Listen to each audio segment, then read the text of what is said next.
essas experiências de gênero e sexualidade, né? E meu trabalho é Pés, Olhos e Bocas, uma etnografia de tela do fetiche da podolatria masculina na pornografia online. Ribamar, deixa eu te interromper rapidinho. Oi. Eu vou parar seu tempo aqui rapidinho. É só para dizer, gente, eu consegui trazer a gravação de volta, então basicamente a única apresentação que não vai ficar gravada é a minha. Mas para mim não é um problema. Deixa eu só dizer uma coisa, é porque tu tá com um pouquinho de eco, Ribamar. Você tá usando fone? Eu tô usando fone. Tá, é porque tá com Melhorou um pouco? Eu posso tirar o fone também. Eu não sei, veja aí, tire para ver se fica melhor. Tem fone agora, fica melhor? Acho que sim. E aí, se qualquer coisa, eu te aviso se der um ruizinho. Eu vou desligar o meu aqui porque tá dando dobrado aí. Vai lá, continue. Tá, desculpa a interrupção, vai lá. Imagina, pode interromper sempre. Então, do resumo, esse é um trabalho que tem como objetivo analisar as estéticas dessa produção pornográfica online a partir das performances, né, que são encenadas por meio do fetiche, né, como prática de subjetivação ligada à podolatria masculina, né, online. Então, desse modo, eu utilizei a etnografia de tela como recurso metodológico ao lado do diário de campo, né, diante dos pontos onde eu posso perceber os aprofundamentos por meio da encenação e da observação dos planos cinematográficos. Né? Esse trabalho ele surge de um desdobramento de um outro trabalho que já foi aprovado para publicação na revista Ponto.urb, ele vai sair em dezembro, e eu fiz sobre as pessoas que utilizam o Instagram, né, como perfis na busca de parceiros pela podolatria, né, e através do diagnóstico desse trabalho, diante das preferências, das práticas, dos espaços, né, onde ocorre essa subjetivação do fetiche, eu decidi investigar a produção pornográfica disso, né, como a pornografia se apropria disso e como isso aparece narrado, né, nos modos de narrar dos corpos que vivenciam o fetiche, no caso, os homens na pornografia online. No caso, eu fiz um recorte de 3 sites, né, que é o Bad Master Boys, My Friends Feed e o Stud Feed. É importante salientar que há uma predominância maior de sites estrangeiros com ênfase no recorte norte-americano, né? E é uma prática que vem se popularizando, né? Já vem se desenvolvendo desde os anos 80, 60, 70. Eu falo se desenvolvendo do ponto de vista das práticas, tanto artísticas, literárias, ligadas às eróticas, né? A gente tem o Glauco Matoso como podólatra assumido, podólatra que fez livros, possui todo um enredo voltado para essa temática. E a gente percebe isso no trabalho da Regina Fatini, né, quando ela fala do SM e das práticas e o contexto histórico. Mas, nesse sentido, o foco vem dessas práticas contemporâneas e dessa emergência do que seria essa pornografia alternativa, né, no ambiente online. Como fundamentação teórica, né, a gente foca em aspectos da identidade e sexualidade política em Foucault, né, o pós-pornô e a pornografia online, né, do Sambucier e da Parreiras, as estéticas do grotesco e as eróticas do nojo, de Jorge Leite Júnior e de Dias Benítez. Né, a metodologia, a etnografia de tela na perspectiva de Rial, né, onde é um entrelaçamento dos estudos de mídia, da etnografia. Gente, só um momento que o meu computador está descarregando. Perdão, interromper mais uma vez. Acabei de ver essa... Tranquilo, vai lá.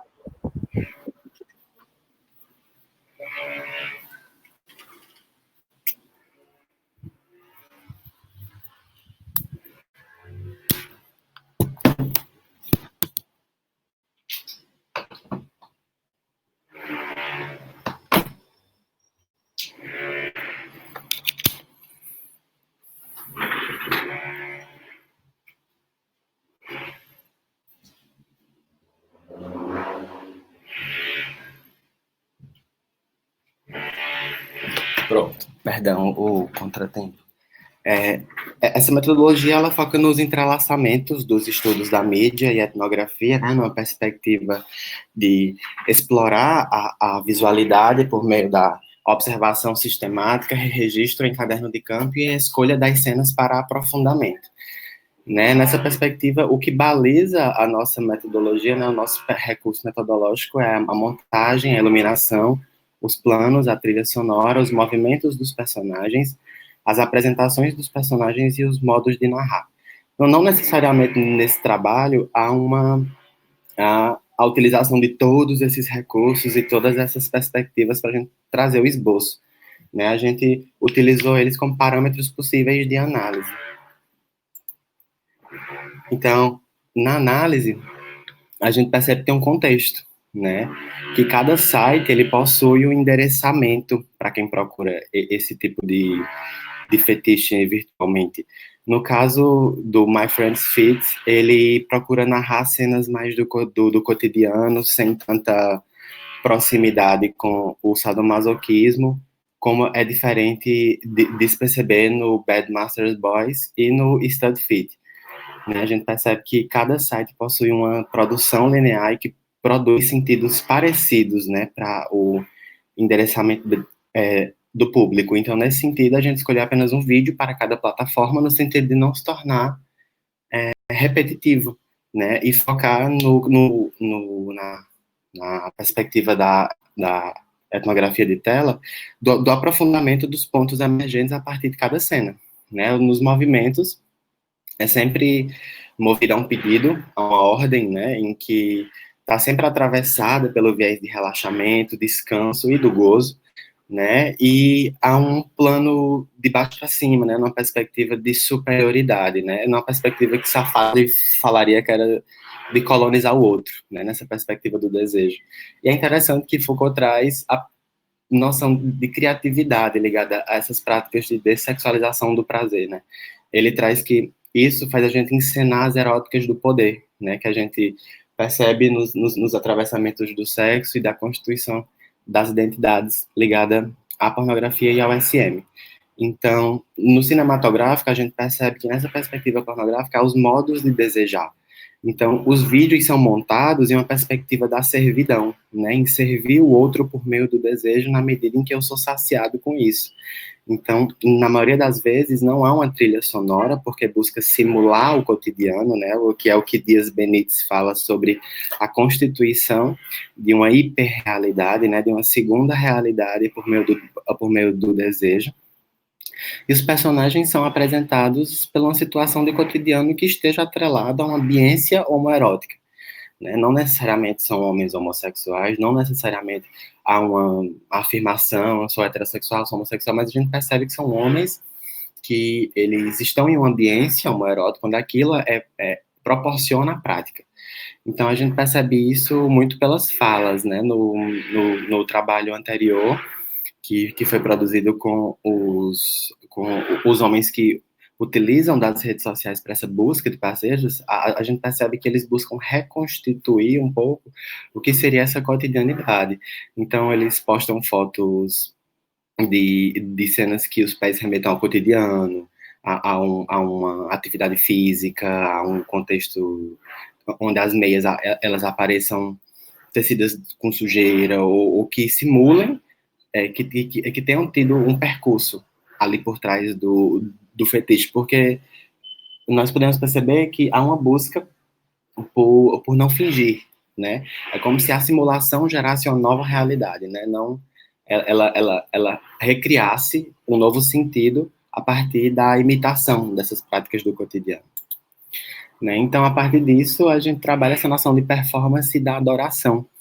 É interessante perceber que essa noção de adoração ligada ao fetiche da podolatria, ela vem do ato de adorar. E tem uma perspectiva da liturgia cristã, uma perspectiva bíblica, né, onde você só se pode adorar os deuses. Então, diante das problemáticas ligadas às notas de campo, a gente pontuou, né, essa erótica do poder por meio do entrelaçamento dos corpos ligado aos pés em si, ao fetiche, né, que Freud também já falava dos recalcamentos do fetiche da podolatria ligado aos sentidos, ao olfato, ao tato e ao paladar, como algo que simula essas sensorialidades do cotidiano por meio do corpo, né? Então, essa performance da adoração, ela vem meio que endeusificar, no sentido de superioridade mesmo, a perspectiva de dominação e brinca com esses jogos de dominação, né, em que Foucault mesmo fala no texto Identidade e Sexo e Política, que nem sempre os papéis são rígidos, né? Alguém que começa como escravo acaba se tornando dominador, alguém que começa como dominador acaba se tornando escravo dentro daquela própria erótica compartilhada no ensejo da performance da adoração, né? Como a gente está chamando nesse trabalho. Então, o foco das cenas é que envolvem o sentido do fetiche entre o tato e o paladar, e eu penso que em relação aos vídeos, né, que são tecidos por esses sites, né, como produção pornográfica, embora a visualidade dos vídeos ela aguce o sentido da visão na tessitura da narrativa, né, do desejo, o tato e o paladar dos personagens encorpam o espectador para dentro da tela, né, como se, no caso do trabalho anterior que ajudou a gente a pensar várias questões, o Instagram como perfil de fotografia, né, de visualidade, né, e muito efêmero, é como se ele fosse importante para essa subjetivação do fetiche por meio da visualidade, né, por meio da visão, e que ela conduz a busca dos parceiros através de aguçar um sentido no percurso de outros, né, no caso do tato e do paladar, como a gente percebe na obra de Matoso muito, o uso desses sentidos. Então, talvez por isso, a montagem foque em quem está sendo adorado na performance, né? A narrativa, ela busca o gozo pelo desejo com o pé de um outro homem, e na situação cotidiana, é sempre improvisada e simula essa construção do prazer na matriz subjetiva. E é importante salientar que o foco desse trabalho está se dando na podolatria masculina, mas há também a podolatria feminina e grupos onde essa prática é bastante recorrente, principalmente em práticas de inversão, né, sexual, em que as mulheres acabam tendo o papel de dominadoras, né, em várias casas de fetiche e também em redes sociais. Então, essas cenas do trabalho que eu trouxe para vocês é uma cena para trazer um pouco do que há desse conteúdo na internet e mostrar como é constituído essas narrativas, né? Então, assim, diante de uma perspectiva Foucaultiana das práticas de SM como criação, a partir da dessexualização do prazer, eu considero um horizonte pós-pornô por meio das estéticas do grotesco, né? Em que é tido como grotesco, né? Um pé e são Freud fala da desafecção, né, que a gente faz do pé em relação à boca, desse contato que não é comum no dia a dia, é muito íntimo.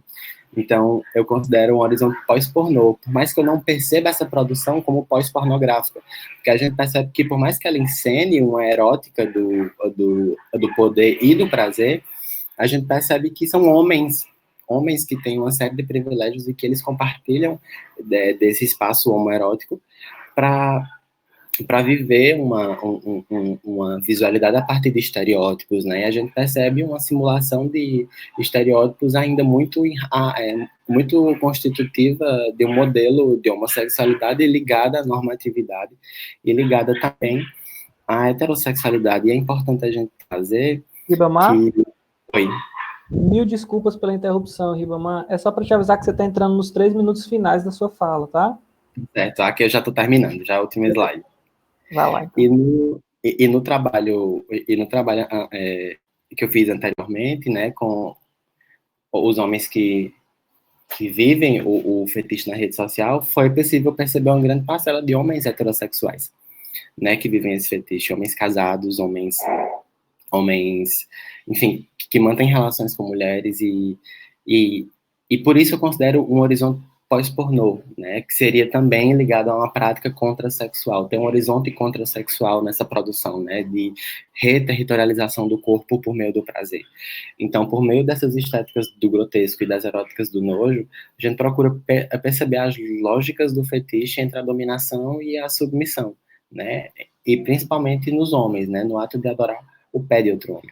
Então, ao analisar o recorte dos vídeos, a gente procurou problematizar o jogo de identidades e a produção de subjetividade nas encenações por meio dessa erótica do poder. Então, essas foram as imagens que a gente escolheu, né? Tem muitos vídeos na internet, se vocês ficarem curiosos, podem colocar. Eles simulam cenas do cotidiano, um homem trabalhando e outro servindo, eles constituem esse imaginário de dominação. Sempre são dois homens dominadores e um mais dominado, são, são homens mais jovens que fazem esse papel de dominadores, são homens mais velhos que são dominados, então há uma série de nuances que constituem esse cenário pornográfico, que faz parte do nosso imaginário, né? A gente no Brasil é um dos países que mais consome pornografia. Então, é bem interessante a gente trazer essas nuances que desterritorializam os corpos e fazem a gente pensar o prazer para além do ato e para além da penetração, da relação heterossexual, né? É isso, gente. Muito obrigado. As referências são essas. E queria mais ouvir de vocês. Eu nunca tinha trabalhado com essa etnografia de tela. Foi a primeira vez. Eu tinha trabalhado com a etnografia online e offline, mas foi a primeira vez que eu trabalhei com essa perspectiva e com esse texto de Foucault também, né, sobre o SM. E queria muito ouvir de vocês sobre isso, o que é que vocês acharam. Para mim é mais um exercício de escuta, por isso que a minha apresentação foi rápida, do que de falar. Muito obrigado. Deixa eu só descompartilhar aqui a tela. Opa, a gente que agradece, Doma, massa demais o seu trabalho. Gente, com isso a gente conclui a rodada de apresentações, né? E agora a gente vai partir para os diálogos. A gente fez a comunicação até 12 horas, né? A sala. A gente tem até o meio-dia para ficar disponível. Eu sei que meio-dia é um pouco puxado para todo mundo, especialmente eu falo por mim, porque eu tenho uma comunicação que vai começar às 2 horas, e aí a gente tem que entrar um pouco antes. Se a gente pudesse terminar ali 11h30, 11h40, eu agradeceria, mas se o papo estiver fluindo, a gente deixa rolar até meio-dia. E aí, eu queria convidar todo mundo a colocar os seus questionamentos pelo chat, ou de maneira organizada, a gente ir habilitando os nossos microfones, e para direcionar as perguntas. Eu sei que o Alberto já colocou aqui uma solicitação para fazer alguns comentários no chat, então eu queria começar com essa fala do Alberto, né? Eu queria convidar o Alberto de volta aí à câmera para você fazer essas considerações, Alberto, e aí, se for um questionamento, você direciona para alguém, e aí a gente dá um tempo para a pessoa responder e vai organizando aí rodada de perguntas, tá, gente? Então, Alberto, você está aí? Tô aqui, Thiago. Vai lá, fique à vontade. Tá dando para ouvir? Tá, sim. Tá. São algumas considerações, algumas perguntas, enfim. Primeiro, quero parabenizar todos, né, todos e todas pelas apresentações, foram extremamente instigantes. Te parabenizar, Thiago, enquanto membro da comissão organizadora desse evento, né, achei super importante, espero em outros eventos conhecê-los todos pessoalmente, né. Faz algum tempo que eu não vou no Ceará, faz algum tempo que eu não vou no Piauí, né? Faz um bom tempo que eu não vou no Piauí, eu fui professor substituto no Piauí de 2010 a 2011, então saudade da turma da psicologia. E também convidar vocês, a gente está pensando em alguns eventos daqui para o final do ano, aqui em Belém, né, para o programa de pós-graduação em filosofia, e aí eu vou passando as questões para vocês, conforme a gente for formatando os eventos. A gente estava organizando um presencialmente, mas teve um problema. Melhor, teve um problema não, teve a pandemia, e então, enfim, está tendo que reconfigurar toda essa questão. Eu queria primeiro fazer uma consideração para a Thaís, parabenizar o trabalho dela, né, dizer que eu imagino que seja desafiador para ela trabalhar com Foucault no serviço social. O Gesterra, que é esse grupo que eu faço, um desses grupos que eu faço parte, é vinculado ao programa de serviço social, e a gente está sendo visto como assim, os loucos, né, dentro do programa, justamente os loucos, os pós-modernos, os anarquistas, enfim, só esses, justamente por trabalhar com Foucault dentro, né, do serviço social. E aí não sei se tu conheces, Thaís, o trabalho da Nina Alvarez. Ela é professora de Campina Grande, da psicologia, e ela fez uma tese justamente pensando a partir do Foucault sobre essa questão dos hospitais de custódia. Basicamente, centralmente, o hospital de custódia aqui de Belém. Aqui em Belém a gente não tem um hospital de custódia, a gente tem um manicômio, né, legalizado praticamente. É uma coisa que vale muito refletir, né? E aí eu te sugeri o trabalho dela, talvez para te ajudar a seguir. É sempre bom a gente ver essas trocas, né? E eu acho que o trabalho da Aline pode te ajudar muito. A tese dela foi feita na PUC de São Paulo, né? E ela fez uma cotutela com a Universidade, eu não sei se foi de Trieste, sei que foi na Itália, acho que foi de Trieste, né? Com uma galera lá da luta antimanicomial, da reforma psiquiátrica, então é uma galera tribom, que eu acho que pode te ajudar. Eu queria perguntar para Mariana, primeiro, que ela falou, parece que vai ter um evento em Sergipe sobre Mbembe, se ela pode depois me passar o contato, porque eu tenho, enfim, procurado bastante esses grupos de estudos em torno do Mbembe. E perguntar para eles, né, para Mariana e para o Renato, quando eles trabalham essa questão do outro a partir do Foucault, eu acho que eles entram pelo Mbembe, mas centralmente, assim, se eles refletem, se eles refletem um pouco sobre a questão da alteridade ali do Derrida, né? Se esse outro ontológico perpassa em algum momento pelo Derrida, né? Claro, a gente sabe que há toda uma questão entre o Derrida e o Foucault, né? A famosa crítica que gira em torno ali da história da loucura, mas eu vejo que o Derrida pode ter algumas pistas, chaves para esse trabalho. E queria perguntar para o Thiago, primeiro parabenizar o Thiago por todo esse rigor epistemológico da filosofia Foucaultiana que ele faz, porque eu vejo que se tornou muito fácil em alguns momentos a gente deturpar essa crítica que tem entre o Deleuze e o Foucault, né, em torno dessa questão, né, do saber, do poder a uma resistência, né, a crítica que o Deleuze vai fazer, a ruptura que há entre eles dois ali a partir do antiético, essa relação entre prazer e desejo. Então, eu te parabenizo, Thiago, por seguir esse rigor.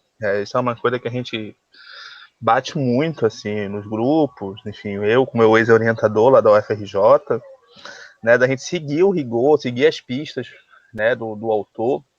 E eu acho que tu faz isso com um brilhantismo muito bom. Eu vi a tua fala com conversações filosóficas com o Caio, e tu já trazia algumas questões ali, achei isso interessante.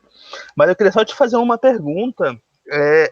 Se em algum momento nessa tua discussão tu passa pelo IESE, né, ali da questão das máquinas mitológicas, do Fourier, né, para pensar essas questões. Por enquanto eram isso, né, depois a gente vai falando. Obrigado.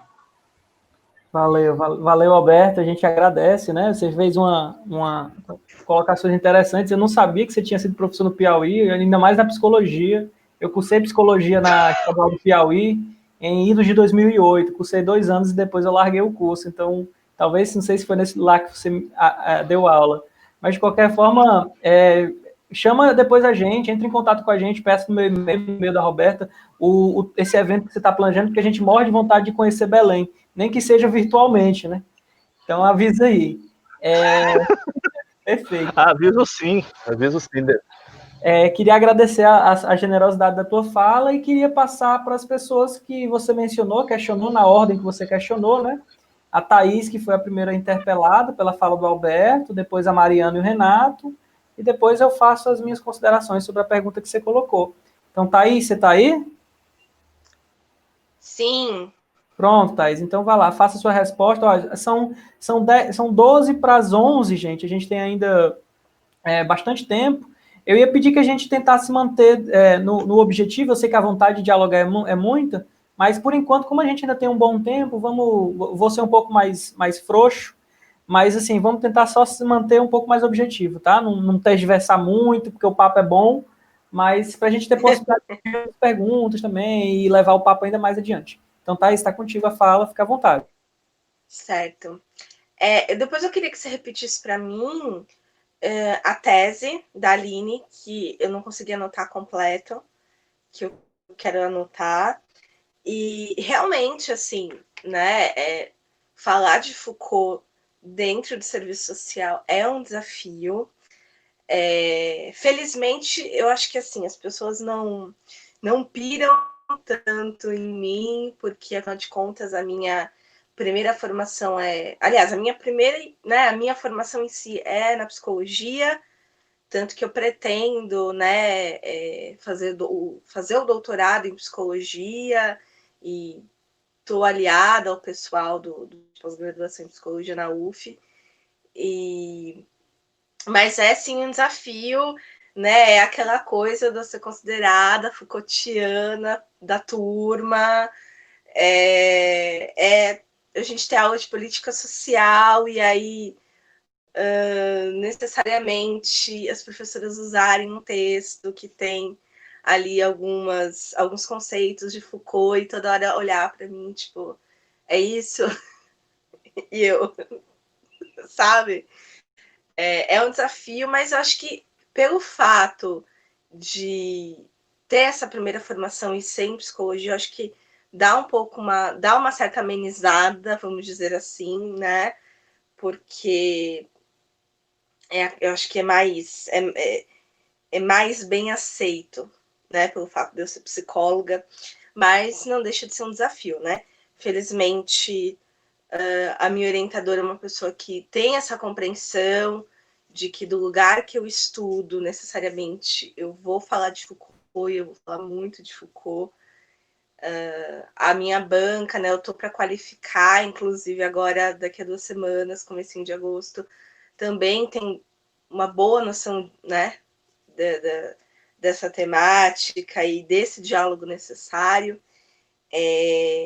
Mas é um diálogo que em si não deixa de ser desafiador, né? Eu acho que é isso que faz a pesquisa valer a pena, né? Porque é uma coisa que instiga a gente a ter essa potência, né? Para ir além. E é isso. Obrigada. Valeu, Thaís. A gente que agradece.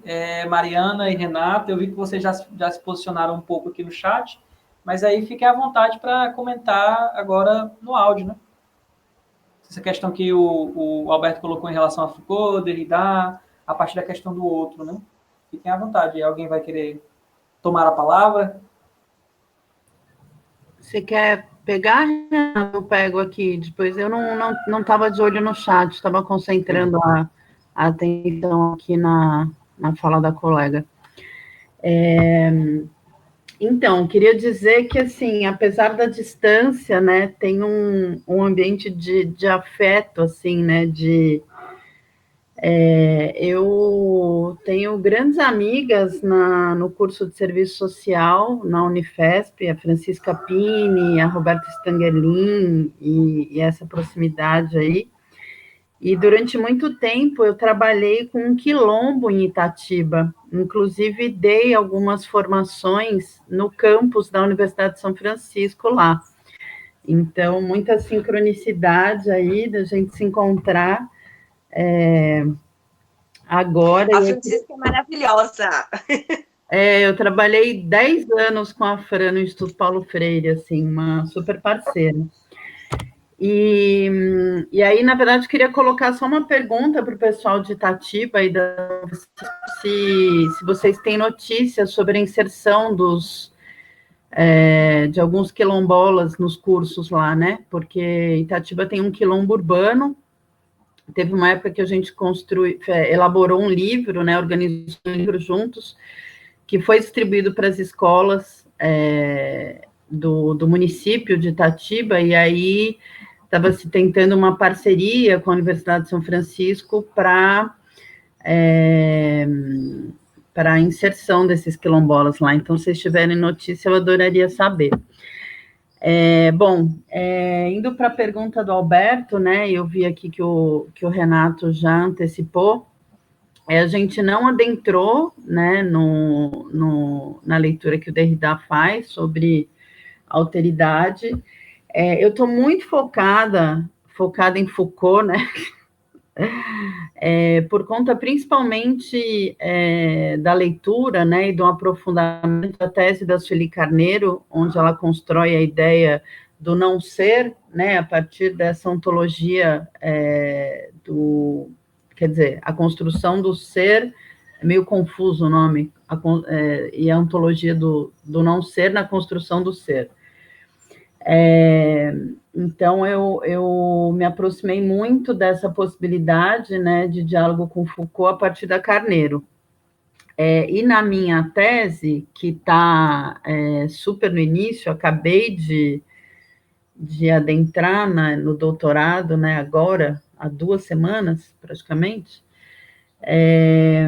a minha perspectiva é de trabalhar com os africanos, né? Então, Mbembe, né? Diop, Dieng, a leitura sobre a consciência africana, né? A ideia que eu trago, né? É isso que eu falo. A gente está muito no início da pesquisa, mas a minha pretensão é trabalhar com referenciais africanos, né? E Foucault.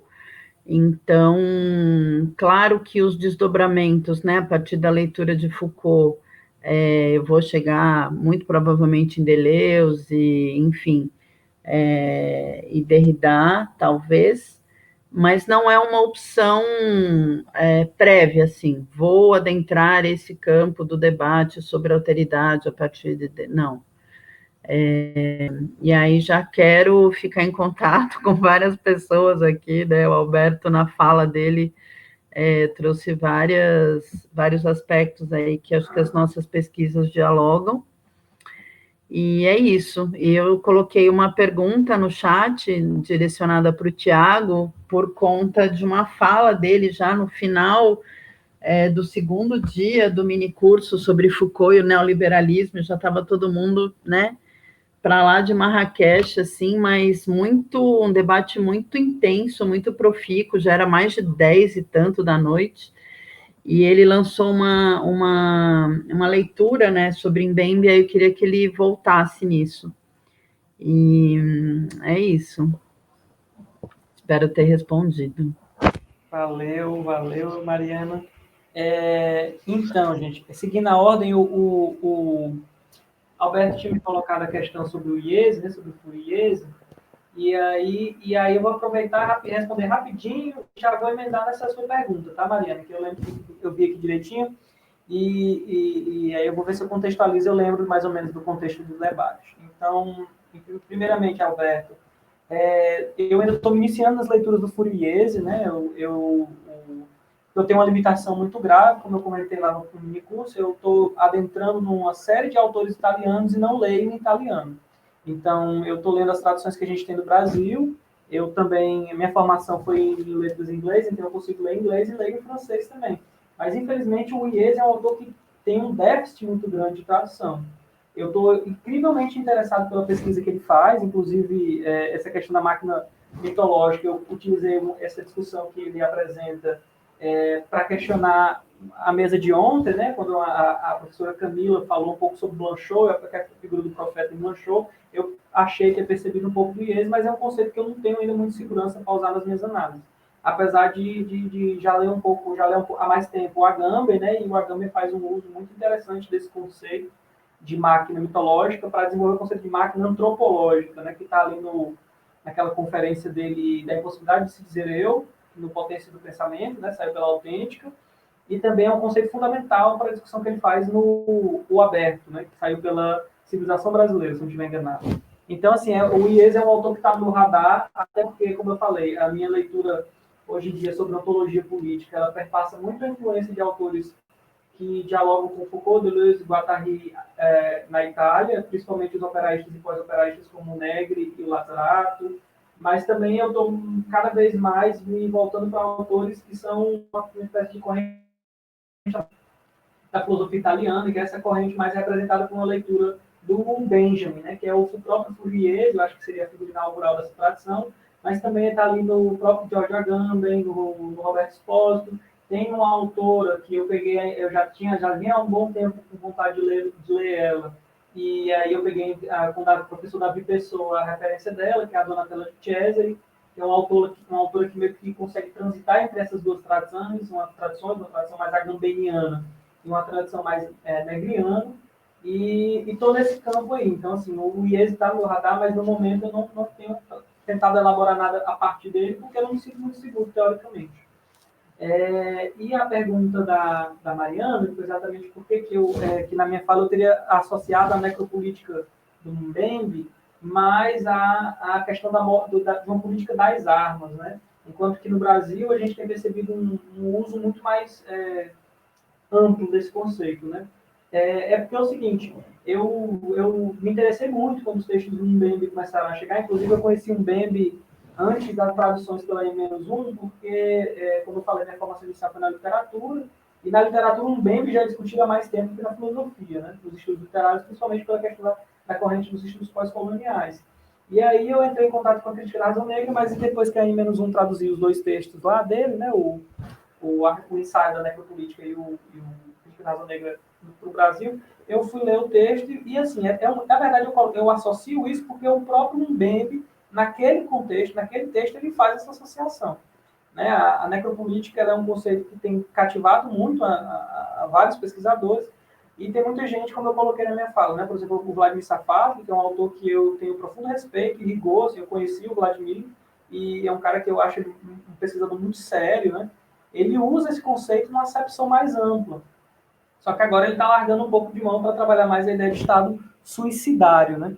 Mas, assim, quando o Vladimir utilizava, ainda que em textos jornalísticos, o conceito de necropolítica, ele associava muito essa questão da política de criação, de indução à morte. Por exemplo, a partir da falta de cuidados médicos, a falta de saneamento básico, as políticas de austeridade, que inevitavelmente vão lançar grandes parcelas da população na linha entre vida e morte.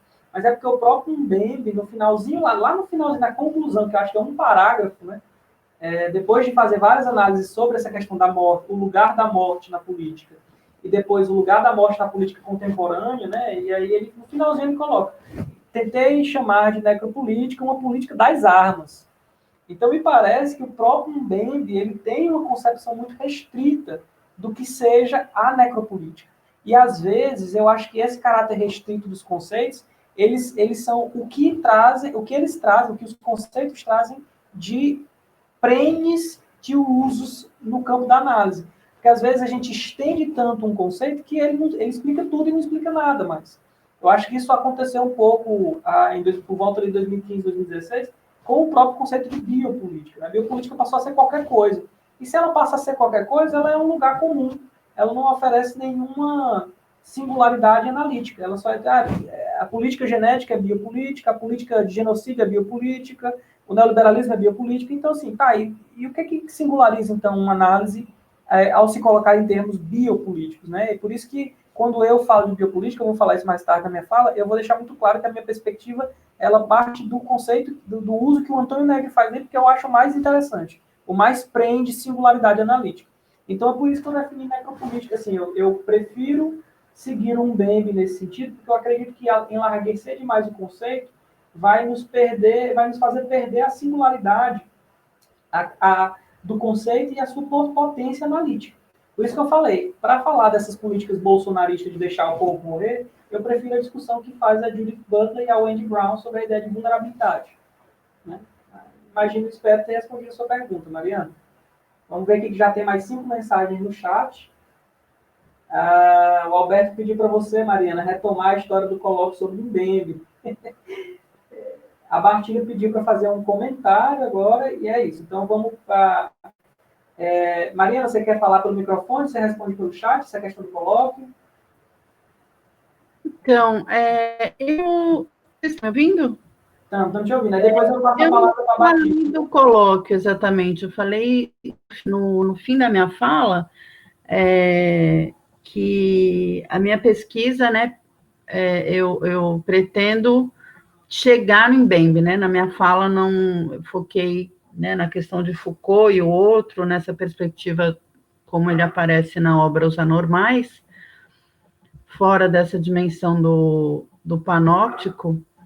mas eu não falei sobre colóquio. Talvez eu tenha falado sobre o grupo de estudos, né, do GPEX, da UFES, mas não falei de colóquio de Mbembe, não. Mas, enfim, a gente... É ótimo, não, vamos... Acho ótimo. Perfeito. Obrigado, Mariana. Martina, então, você pode colocar sua pergunta. Fique à vontade, tá? Olá, queridos. Na verdade, não é uma pergunta, né? Um comentário, mas uma tentativa aqui de me fazer as pazes com as próteses tecnológicas. Esse atravessamento me desconcerta por demais, me desconcerta o pensamento, me desconcerta a relação, mas a gente vai precisar dar conta disso, né? Eu queria, na verdade, estabelecer um diálogo contigo, Thiago. Você falou agora sobre essa necessidade de singularizar, né? Ou tratar das categorias ou das ideias dos autores a partir daquilo que elas se propõem a fazer, né? E aí, no campo das ciências da religião, agora a gente tem falado muito sobre a ideia de necrorreligião, que seria um pouco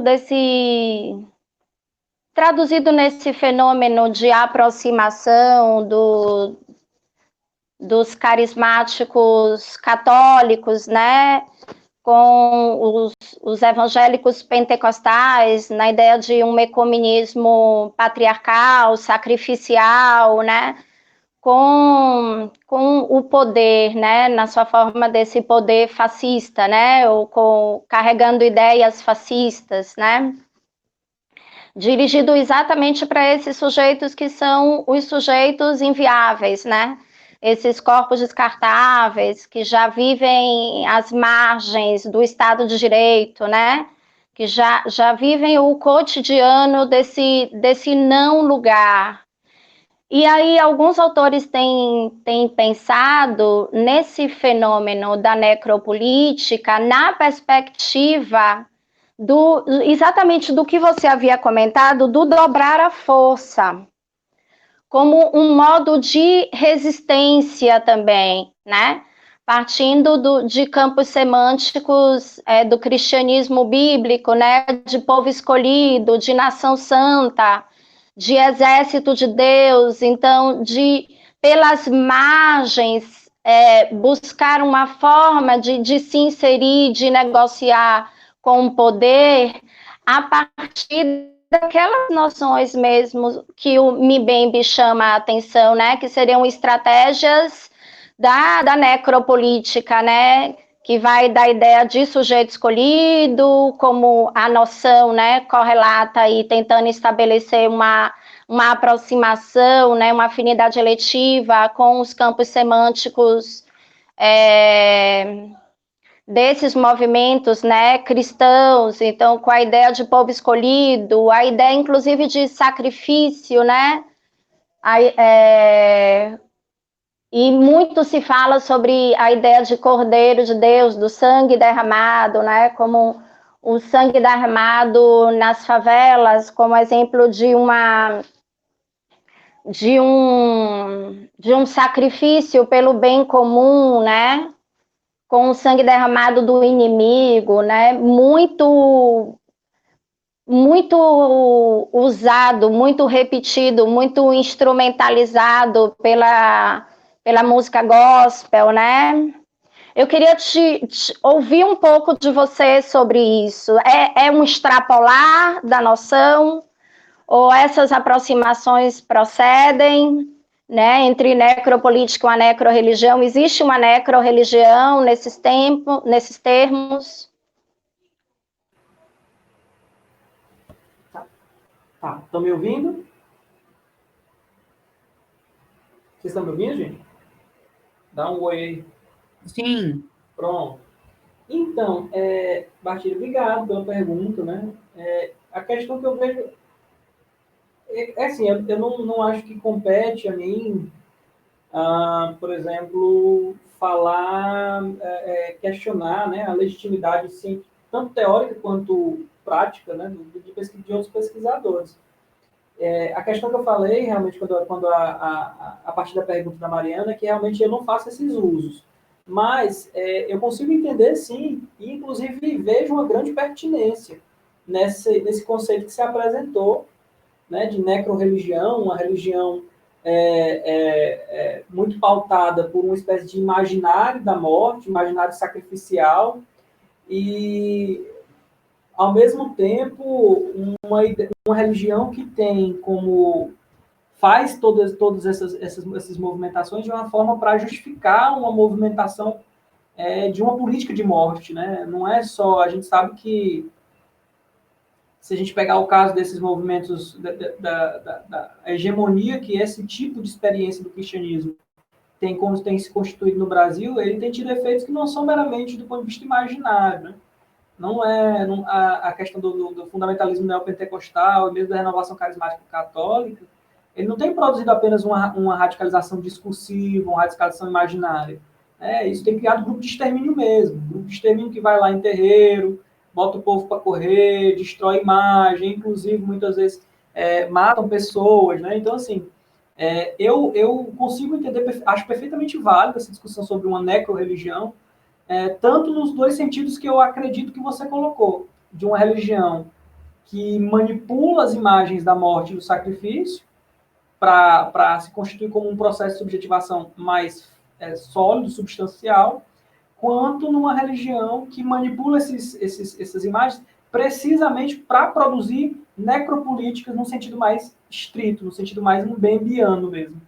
Porque se a leitura que eu faço do Mbembe procede, e se a necropolítica está perpassada pelas armas, essa radicalização de certas virtudes, de certas vertentes, da religião cristã, ela compõe uma necropolítica, sim, porque isso está diretamente relacionado a uma política de mortificação pelas armas, né? É só a gente pensar na presença da influência de grandes corporações evangélicas, como a Igreja Universal do Reino de Deus, na milícia do Rio de Janeiro. Tem pesquisa sobre isso. Que a IURD não está ali só oferecendo culto para essa galera, mas a IURD tem um dedo na movimentação de certas milícias. Então, assim, é necropolítica, evidentemente é necropolítica. Então, eu acho que os autores que você menciona que fazem esse uso estão, na verdade, fazendo um desdobramento que eu considero muito válido do conceito, porque aí sim desloca e enriquece a discussão que o Mbembe colocou quando falou de necropolítica. Então, eu ficaria mais por aí. Não sei se tinha respondido, espero que eu tinha respondido.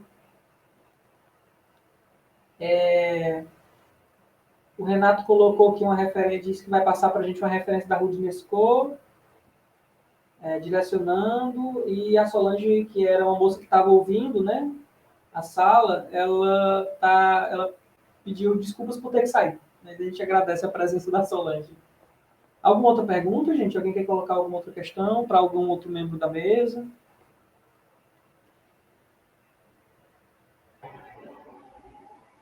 Tiago. Oi? Quem é que está falando, gente? Não estou vendo. É o Alberto, de novo. Oi, Alberto, vai lá. Não, eu queria fazer uma questão para o Renato, para o Ribamar, na verdade, perdão. Né? Se ele, apesar dele, primeiro, parabenizar o trabalho dele, né? Eu achei muito interessante o teu trabalho, Renato. E aí, quando tu falas da podolatria, saber se tu, de algum momento, tu passas pelas poesias do Glauco Matoso, né? Que é um poeta que traz muito essa questão da podolatria, né?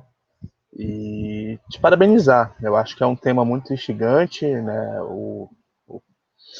Essa questão do fetichismo, não só dessa questão da pornografia, né, está presente, mas hoje, né, sobretudo nesse período de isolamento, ele vem cada vez mais fazendo muito presente. Isso é algo que a gente vem observando muito no campo da clínica, né? Eu eu sou ligado a essa questão da psicanálise, a questão da clínica, e a gente percebe cada vez mais essa demanda do fetiche, né, não pelo outro, mas por objetos, né, ou por não corpos, e te parabenizar, né, era isso. Valeu, Alberto. Ribamar? Oi, estou por aqui. Vai lá, Ribamar, responda então. Fica à vontade. Sobre o Matoso, ele fez parte da introdução do trabalho em extensão maior para a revista .urb. E esse trabalho foi o que me ajudou a pensar esse resumo para a apresentação, né, que também já é um recorte da perspectiva mais voltada a essa produção de conteúdo na internet. Né? Ela me ajuda muito a pensar em relação à poesia do Matoso. Eu acho interessantíssimo pensar como naquela época os endereçamentos do acesso ao desejo e às práticas eram por meio de correspondências, como a própria Fatine fala, e um período em que a AIDS e o HIV era tido como uma peste. Então havia um outro contexto onde ajuda a pensar tanto as resistências quanto as relações de poder dentro dessa ótica do fetiche. Então, me ajuda bastante a pensar. Muito obrigado pelo elogio, muito obrigado pelo apontamento também. E era isso. E eu achei bem interessante o que você fala agora em relação à clínica, né, que está chegando essa demanda, e queria devolver com uma pergunta também. Quais são essas demandas? Como vocês estão recebendo? Por que está chegando agora? Você acha que tem uma emergência que está ligada também à internet? Como que você contextualiza a perspectiva do fetiche na clínica? Alberto, para você a pergunta, tá? Pode já tomar de conta aí. Oi, estão me ouvindo? Estamos. E, Ribamar, eu percebo que essa demanda já existia, né, mas ela se torna mais evidente, eu acho, por conta do isolamento, justamente pela internet. As pessoas ainda tinham muito receio de demandar essa questão na clínica. Eu falo aqui no caso aqui de Belém, né, no Rio isso aí já está colocado há bastante tempo. Pode pegar aí o material, tem vários estudos ali, sobretudo no programa da UERJ de psicanálise, vai encontrar bastante material, e o trabalho acho que é da Regina Zorg na UFRJ, né? E aí tu encontras essa questão. Mas o que eu percebo é essa ansiedade exacerbada que ocorre, e essa perda também. A gente viveu um período onde as pessoas tinham muita vergonha de demandar isso, né? O fetiche ainda era visto de uma maneira muito inibidora. E nos últimos anos isso vem se fazendo mais presente. As casas, né, de fetichismo vêm se fazendo presente também cada vez mais nas cidades, né, sobretudo nas grandes capitais. É um pouco por esse caminho que eu vejo essa presença na clínica, né? O que eu vejo, o que eu venho, amigos meus que vêm recebendo esses casos, enfim, a gente vem compartilhando dentro das análises didáticas, né? Por aí. Beleza, Alberto. Alguém mais, gente? Alguém mais gostaria de fazer alguma pergunta? Peraí, eu vi que apareceu aqui, ó.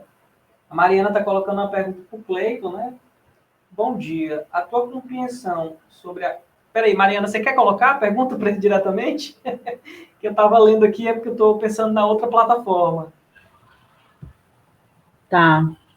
Bom dia, Cleiton. Parabéns pela tua fala. Super me interessei da gente abrir esse diálogo. Também no dia do minicurso, né? Eu estou com esse minicurso, Thiago, pipocando na cabeça. Bom. Muito bom. Nossa, Cristiane, não, todo mundo, foi muito bom. E num certo momento veio o Paulo Freire, né, à baila, assim. E aí eu queria que você falasse sobre essa dimensão da prática da liberdade, né?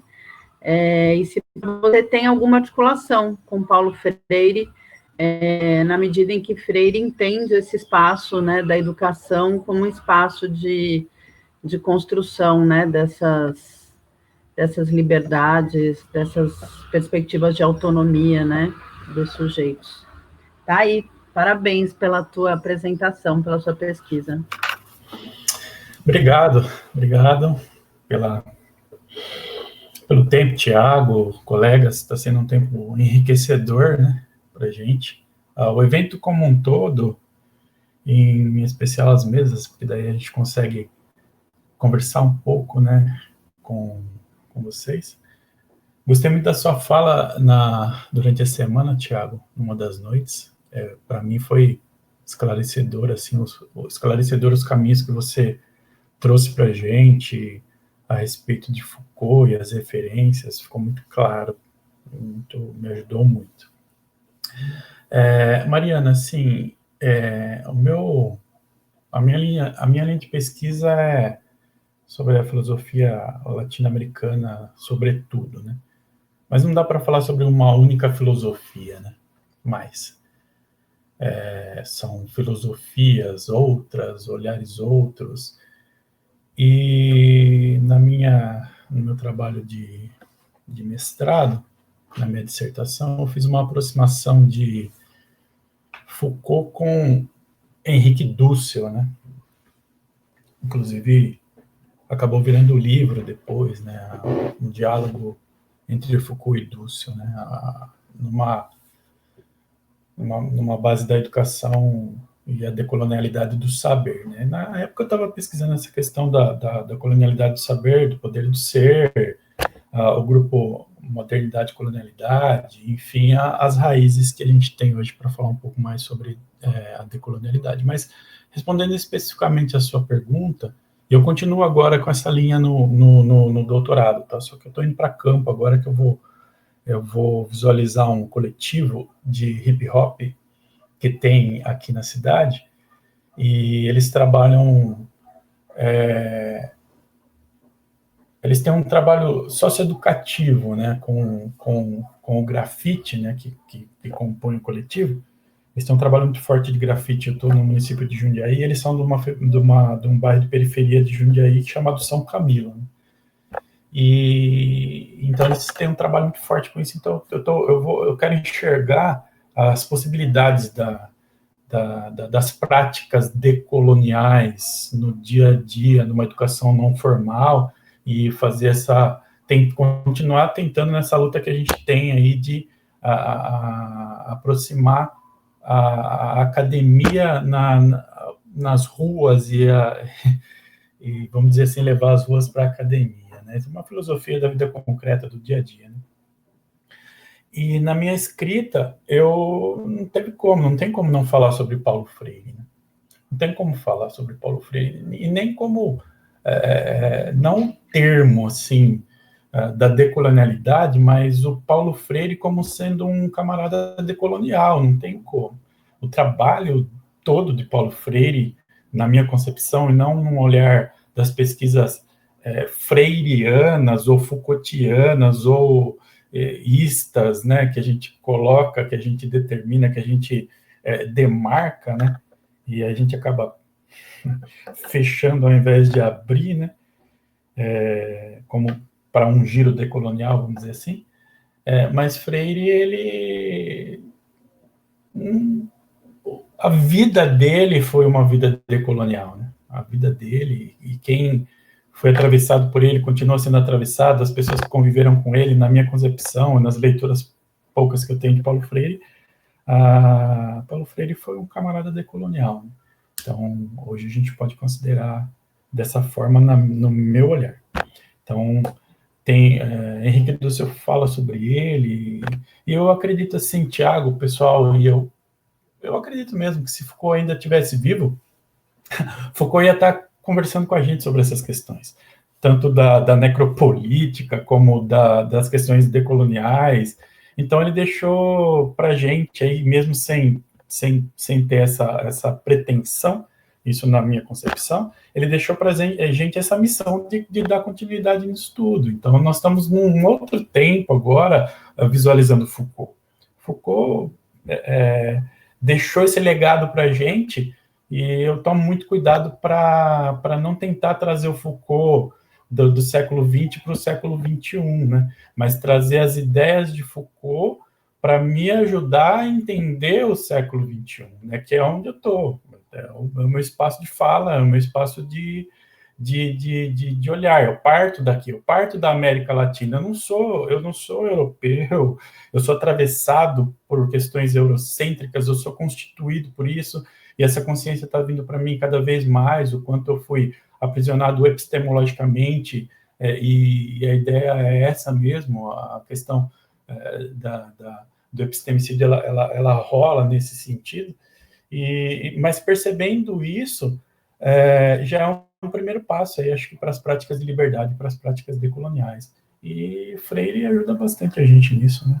Acho que é só olhar para Marx, não no olhar marxista, para Foucault, não no olhar Foucaultiano, para Dussel, não no olhar dusseliano, e assim vai, sabe? Eu vejo dessa forma, assim. Não sei se eu consegui responder sua pergunta, enfim. Claro, muito bom, Cleiton. Vamos ficar em contato. Obrigado. Eu lembrei do livro do Paulo Freire com Amílcar Cabral, né? Exatamente sobre essa perspectiva da descolonização das mentes, né? Eles não se conheceram, mas Gadotti depois escreveu, bem interessante. Obrigada, viu? Maravilha, obrigadão. E aí, então, gente, alguém mais gostaria de colocar algum questionamento? São 11h26, e aí tá todo mundo com fome, como é?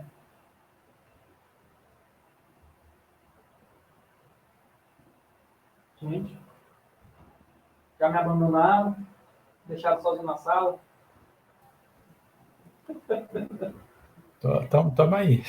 Tá, gente, acho que apareceu uma pergunta aqui, deixa eu ver. Não, só vai responder. Então, gente, eu queria colocar algumas perguntas, se ninguém tiver alguma outra questão, porque durante algumas falas, né, me surgiram algumas questões que eu gostaria de colocar, e eu tinha decidido que só colocaria se não aparecer, em um momento onde não aparecessem outros. Porque o interessante é ouvir quem está no evento como participante, né? Mas, enfim, dá para a gente puxar alguns diálogos também.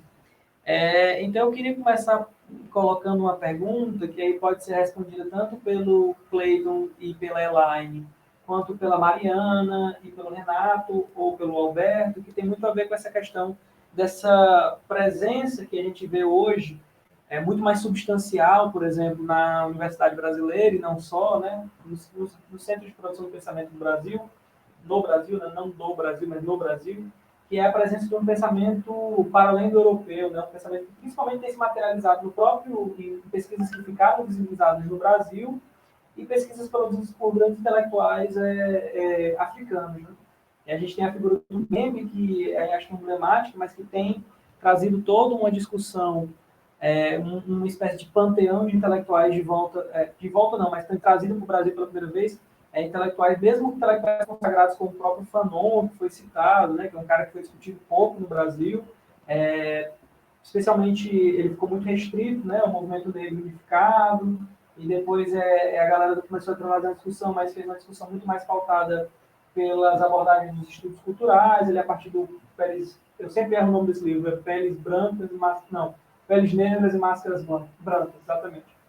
E aí acaba que Condenado da Terra ficou um texto que não foi muito discutido, sem falar os outros dois livros dele e os textos mais circunstanciais, inclusive a editora Ubu publicou recentemente, né, uma coleção organizada pelo professor Vladimir Safatli, um texto dele chamado, um livro, né, um compêndio de textos dele sobre psiquiatria chamado Alienação e Liberdade. E aí tem uma discussão que eu queria fazer, assim, na verdade eu estou contextualizando isso para colocar minha questão para essas três apresentações desses quatro pesquisadores, né, que é a relação entre estudos decoloniais e a presença desses autores no Brasil. Como é que vocês avaliam, por exemplo, um deslocamento que me parece acontecer, mas pode ser por incompreensão da minha parte, da figura indígena. Porque existe um caso emblemático no Brasil, que é o caso da Lélia Gonzalez, né? A Lélia Gonzalez é uma autora que também tem sido muito resgatada, foi muito invisibilizada quando da pesquisa dela, e a Lélia Gonzalez tem um traço característico que muitas vezes não é mencionado, né? Que o pai dela, o pai ou a mãe dela, um dos pais dela era indígena, enquanto o outro era identificado como negro, né?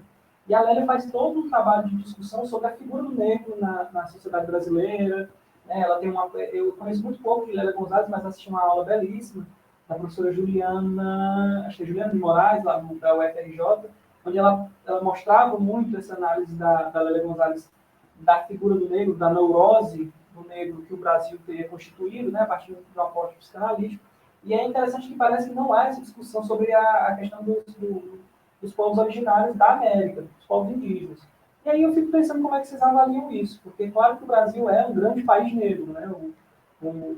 Se a gente pegar a questão da imigração, mas do sequestro, né, dos povos africanos do Brasil durante o período da colonização, e o extermínio simultâneo dos povos indígenas, dos povos genuinamente americanos, o país foi realmente reabitado, né?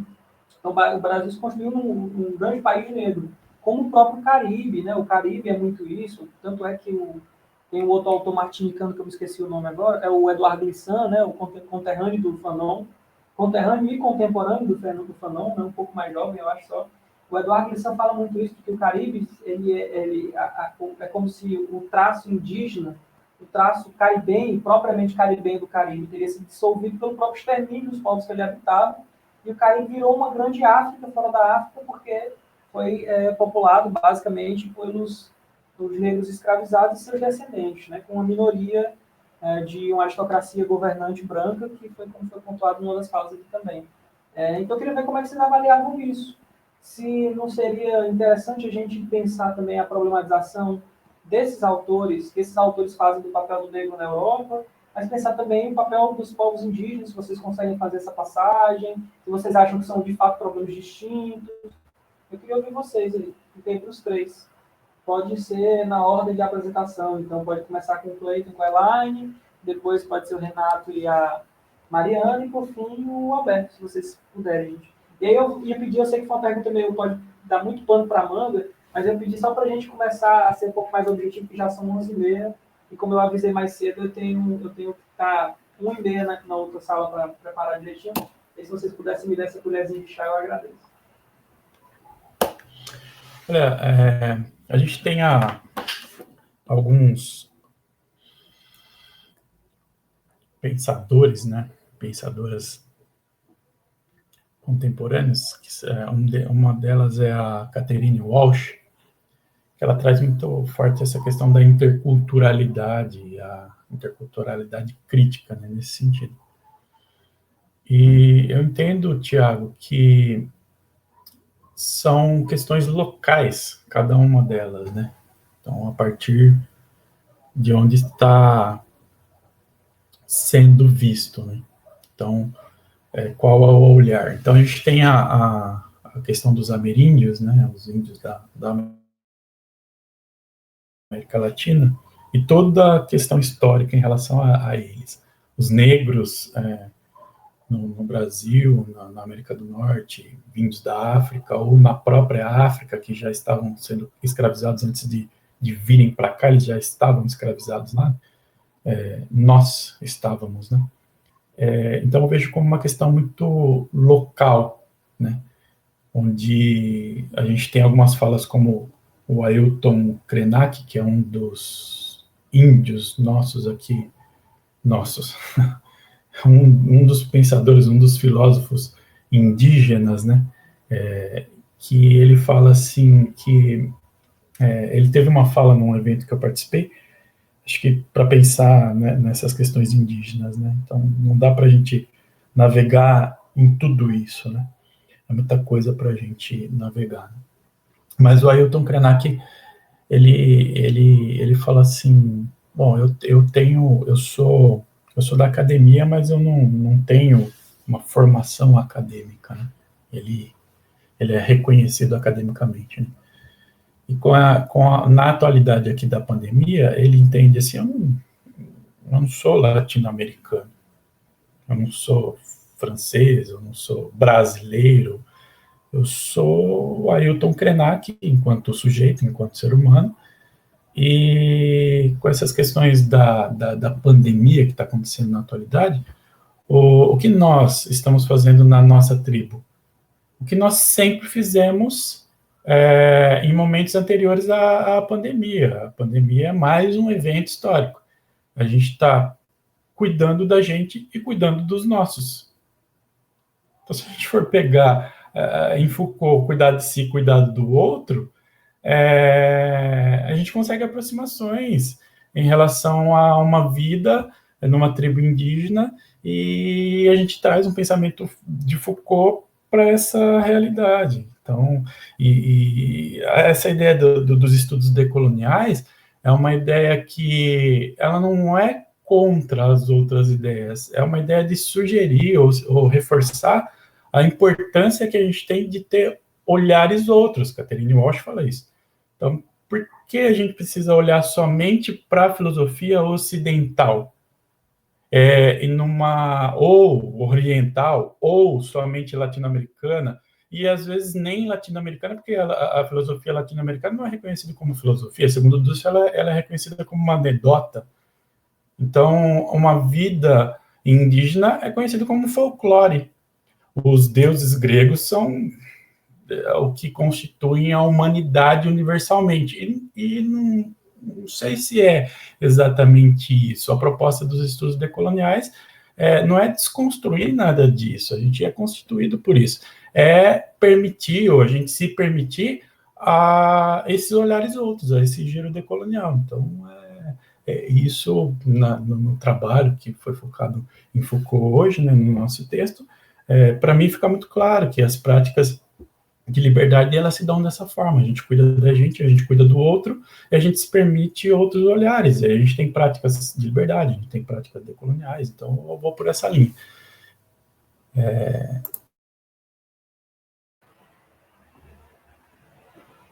Peraí, como você falou, a gente não tem muito tempo, eu gostaria muito de conversar mais, mas não dá. Perfeito. Depois aquela história, vamos ver se a gente mantém contato, né? Acho que esses momentos também de salas como essa, de eventos como esse, é sempre bom para a gente trocar referência, estabelecer um diálogo mais cuidadoso, mais calmo, né? Mas agradeço já pelo esclarecimento. Mariana e Renato, vocês gostariam de acrescentar alguma coisa dessa questão? Oi, Tiago. Bom, eu vou tentar aí desenvolver rapidamente essa questão aí dos povos indígenas e o colonialismo e o saber, né? Acho que a primeira questão que eu acho que é importante, ontem até na mesa com Luana, ela falou muito dessa fratura social, né, atual. Mas aí eu fiquei refletindo, uma das características dos povos, vamos chamar aqui de paleolíticos, os povos indígenas, enfim, essas organizações, são de pequenos agrupamentos, né?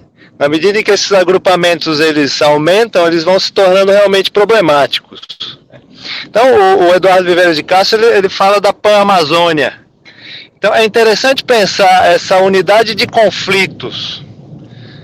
Porque quando ele vai falar do perspectivismo ameríndio, essa ideia de Pan-Amazônia, que as mitologias ali, elas têm algo em comum, essa unidade pan-amazônica, ela é uma unidade fraturada. Então, essa é a questão do paradoxo, quando a gente vai falar dessa oposição aí do colonialismo e o indígena, porque são conflitos generalizados e difundidos, né?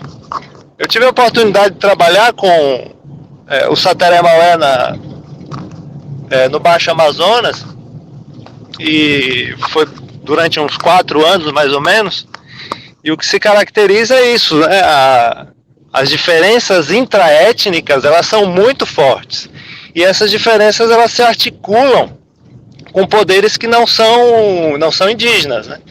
Então, ou seja, os indígenas começam a formar grupos com não indígenas de origens diferentes, ou da academia ou não, em relação ao comércio, com europeus, com colombianos, enfim. Então, é uma diversidade considerável, né, nesse sentido. Então, aí assim, a gente tentar falar dos saberes indígenas nessa Constituição, ou do que se poderia entender por intelectuais indígenas, como o próprio Krenak, tem o Gerson Baniwa no Amazonas, enfim, tem uma série de movimentos nesse sentido, mas quem sabe não tem expressão pública, pelo menos dentro da academia, que com relação à África a gente tem, né? E possivelmente porque a África ela tem essa conexão com a Europa, o que também dá mais evidência em termos globais.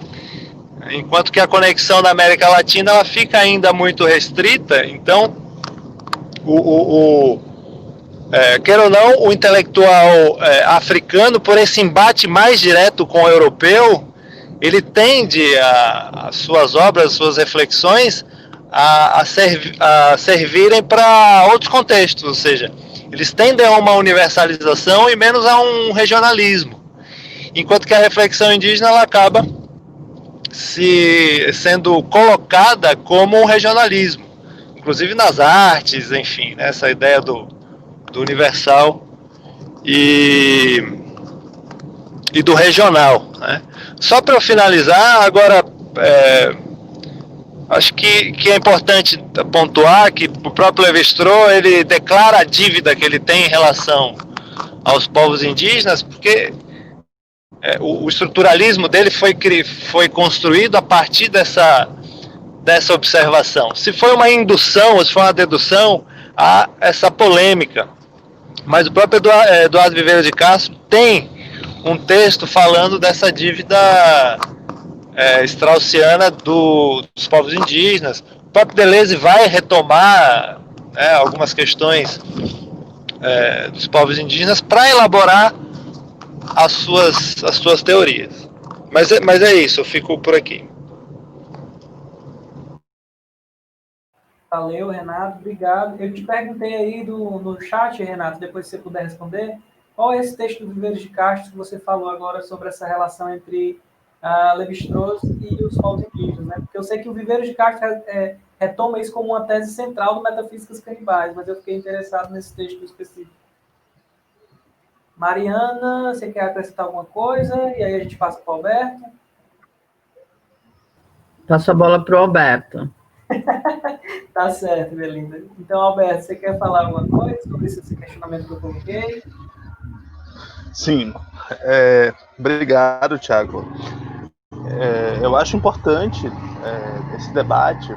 Eu não vou entrar nessa questão que os colegas já colocaram, né, dessa urgência, dessas limitações, mas eu vou trazer uma questão que eu acho que é muito pertinente, sobretudo para aqueles que estão no campo da docência, né, que é o fato de que, agora, que bom que recentemente, nos últimos 2, 3 anos, os textos ameríndios começam a ter uma visibilidade, aí eu concordo com o que o Renato acabou de falar, né, essa falta de expressão pública, né, da publicação, uma questão, a gente perpassa por uma questão editorial, né, até então não existia um interesse editorial em estar publicando esses textos, e aí eu vejo uma mudança a partir ali do Viveiro de Castro, mas sobretudo a partir do texto A Queda do Céu, né, do Schopenhauer com Albert. Né? E aí, a partir disso, parece que se descobriu uma série de autores que já estão aí postos há anos, milênios, enfim. Eu sou aqui de Belém, então, por exemplo, no Guild, por exemplo, você não encontra pesquisadores trabalhando essa questão ameríndia a partir de uma reflexão, de uma filosofia cosmológica ameríndia. Você não encontra isso. Recentemente, nós propomos no departamento de filosofia trabalhar com filosofia brasileira ou com essa filosofia ameríndia. Nós fomos barrados no departamento, a gente é visto como louco. na UFRJ, que se tem uma linha de pesquisa no programa, houve toda uma crise onde o Rafael Haddock entregou, né, saiu, se descredenciou do programa por conta dessa questão colonizadora. Então, aonde que eu quero chegar com essa questão?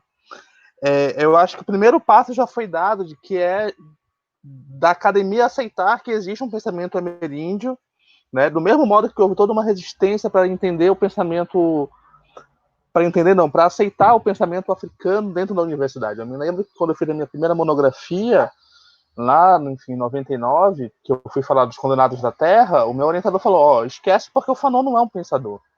Aí ele falou, mas se tu quiseres utilizar o prefácio do Sartre, muito que bem, mas o conteúdo, o pensamento do Fanon não é, porque isso não é uma filosofia. Né? Quase eu mando o professor, enfim, para aquele lugar, mas na época eu preferi ficar calado e mudar de orientador.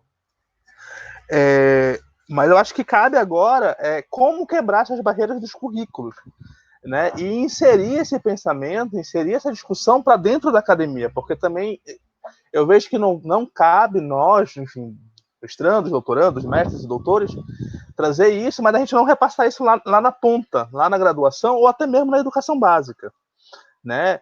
Não dá mais para a gente falar de filosofia, né, e invisibilizando essa filosofia ameríndia, essa filosofia africana, né, porque a gente sabe, sobretudo na filosofia, toda uma hegemonia colonizadora que tem. Né? Quando você vai para a filosofia, basicamente ela se resume em três países, né? Em 4 países, na verdade, que é Grécia, Alemanha, França e Reino Unido, né? Então, não dá mais para a gente ficar nisso, né? Eu acho que existe uma exigência hoje de dar voz a essas questões. E eu concordo contigo, por exemplo, Thiago, quando tu traz a questão da Lélia. Né? Eu venho tentando estudar mais a Lélia, sobretudo por conta da psicanálise, assim como o Fanon, né? Para entender essa articulação que ela faz entre os povos originários, né? Com toda essa reflexão lá no texto dela sobre o sexismo, enfim, dessa neurose de raça que ela apresenta. Mas eu acho que a gente precisa, sobretudo, quebrar as barreiras dos currículos dentro dos departamentos da universidade, que eu não sei aí no Nordeste ou algumas faculdades aí do Sudeste dos colegas que estão aqui na mesa, mas eu sei que na UFPA é um debate ainda quase que intransponível, né? Eu posso te dizer que nós não chegamos a 10 pesquisadores aqui em Belém que vêm refletindo sobre isso. E isso você colocando assim, das ciências humanas às ciências biológicas, entende? Isso é fato. Eu sei que no Acre tem um pessoal estudando isso, o Acre está bem mais aberto para esse debate. Eu não sei como é que está no Amapá. O Amazonas é muito parecido com a nossa realidade aqui, de Belém, né, aqui do Pará. Não é nem de Belém, é um problema no Pará.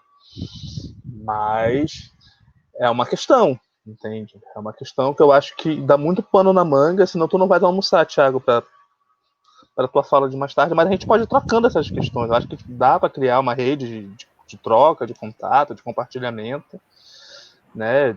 Enfim, é um pouco isso. Beleza. Valeu, Alberto. Obrigado aí ao Renato também e ao Cleiton, exato.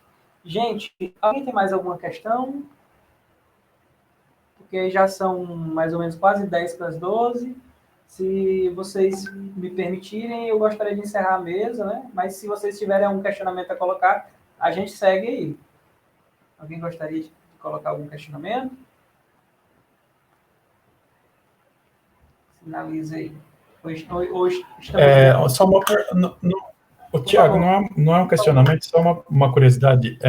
Você está gravando, né? Essas gravações, assim como as outras, elas vão ficar públicas? Não, você vai compartilhar só com as mesas. A gente vai fazer o seguinte, porque assim, não está sendo transmitido para o YouTube como foi o caso, está sendo o caso das mesas, né?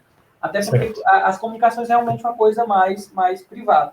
Daí eles estão indo para um Dropbox, tá? Eles estão virando arquivos de Dropbox.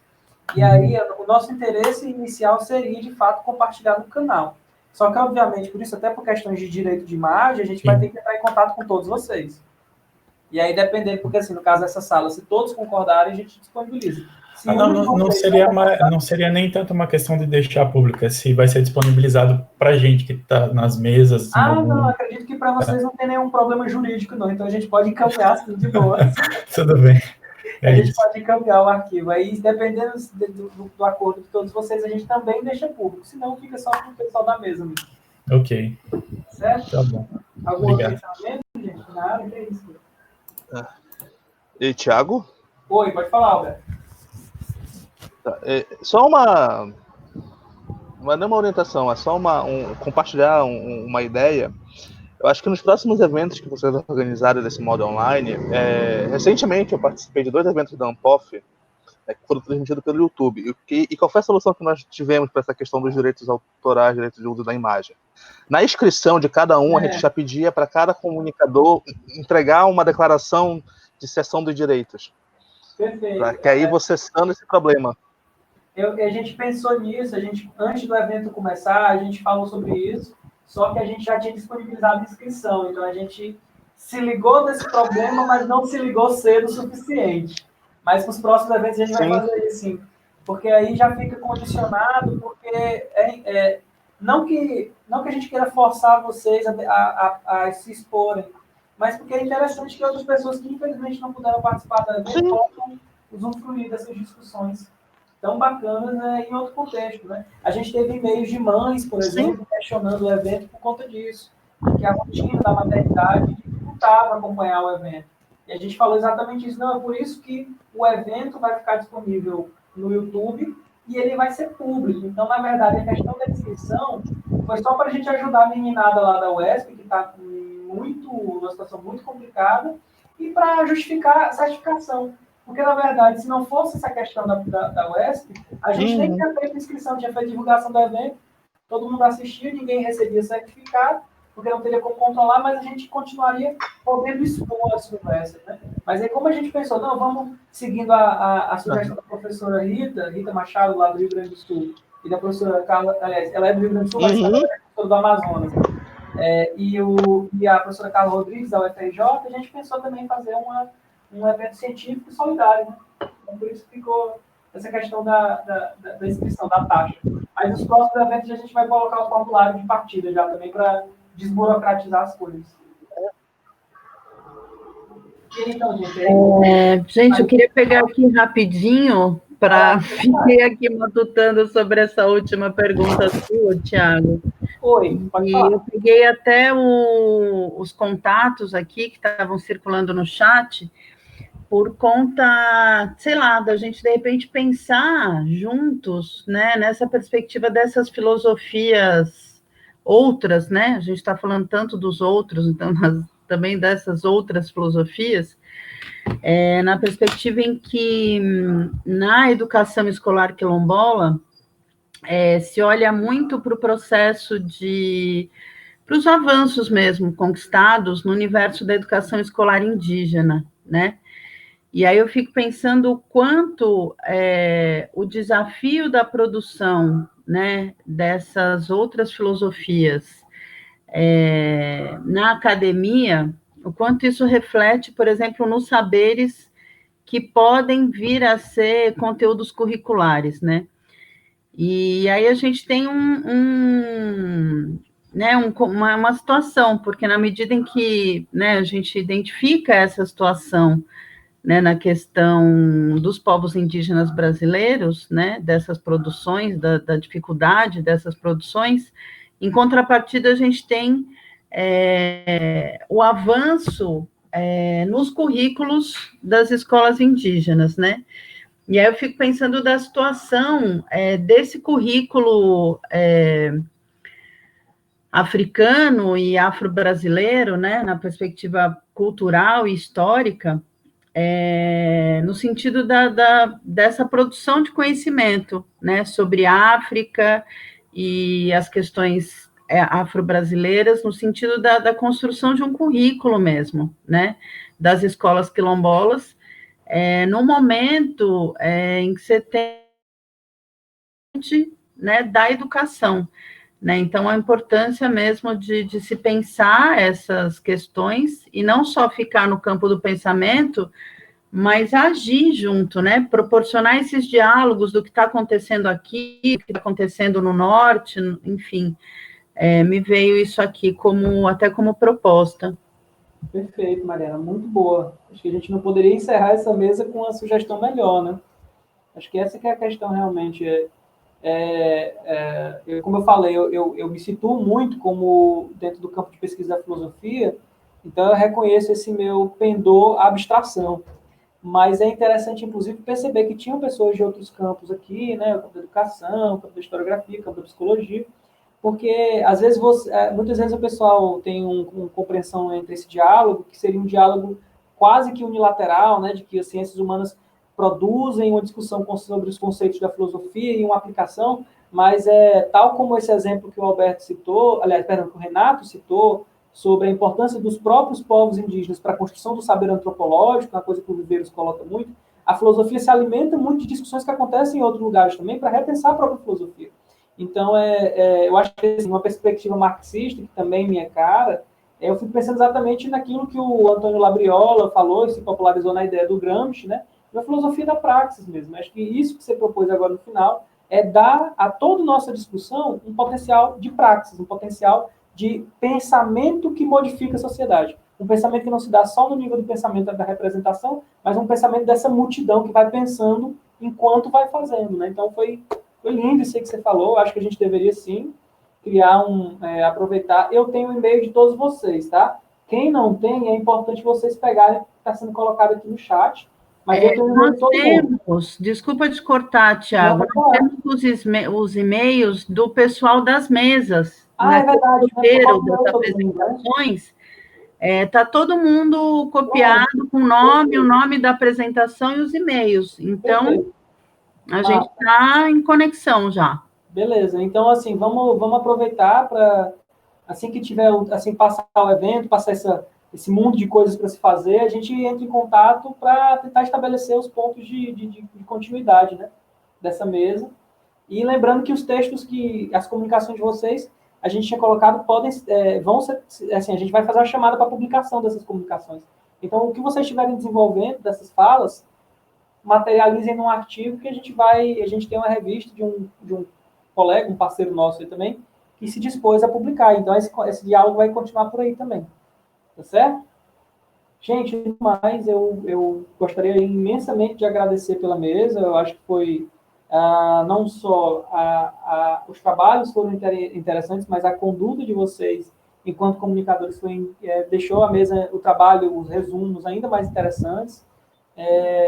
Várias ideias, eu acho que essas salas de comunicação funcionam muito para isso, né? Para criar esses lugares de novas compreensões, mas de novas incompreensões também, o que essas incompreensões acabam fazendo com que a gente tensione um pouco o nosso pensamento e tente pensar, mas será que é isso que fulano disse mesmo? E se disse isso, como é que isso se desenvolve, né? Eu acho que isso é muito produtivo, muito interessante para todos nós. Agradecer pela paciência que vocês tiveram comigo, né, pela gentileza das palavras, e é isso, né? Eu queria convidá-los todos para... Gente, tem alguém perguntando, que eu acho que a pessoa, inclusive, se identificou como gente, eu não estou achando a frequência. Não precisa se preocupar com essa frequência, porque do lado da lista da sala, eu tenho um documento com a lista dos trabalhos, que eu fui chamando gradativamente, eu coloquei do lado ausente e presente, né? A gente só teve 2 ausências, uma justificada, os demais todos constam como presente, não precisa se preocupar com isso. Temos a gravação, né?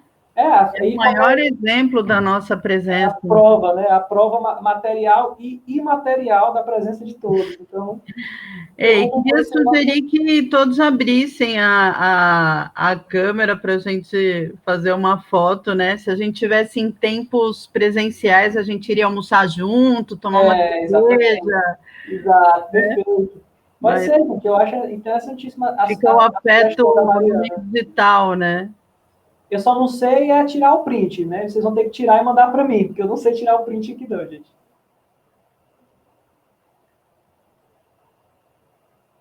Tá certo? Tá dando certo para todo mundo aí?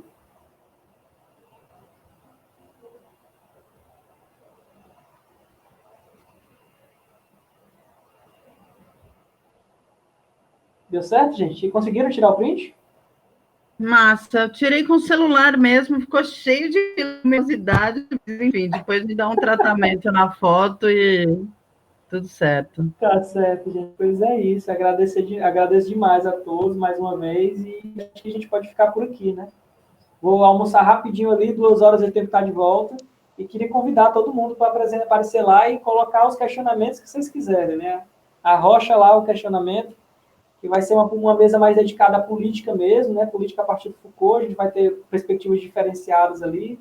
Eu vou pegar mais essa linha do Negri, a gente vai ter o professor Elton Adverso discutindo a questão do totalitarismo, a gente vai ter também o professor Celestino, que é um professor da UFCA, né? Da Federal do Cariri, que discute a partir da comunicação social, tem lido muito Lazarato também, e tem o professor Rafael Rosa, que tem feito uma discussão interessante com Pierre Dardot, Christian Laval, a Silvia Federici, essa questão do Foucault do neoliberalismo via Foucault. Então, eu queria convidar todo mundo aí para mais tarde aparecer lá, tá? Um abraço a todos, fiquem bem, e até o próximo encontro, ainda que virtual ou não. Valeu. Obrigada, gente. Valeu. Vou encerrar a gravação, tá? Até mais. Obrigada. Obrigado, gente. Até à tarde, então. Até. Tchau, tchau. Até mais. Tchau, muito obrigado. Até a próxima.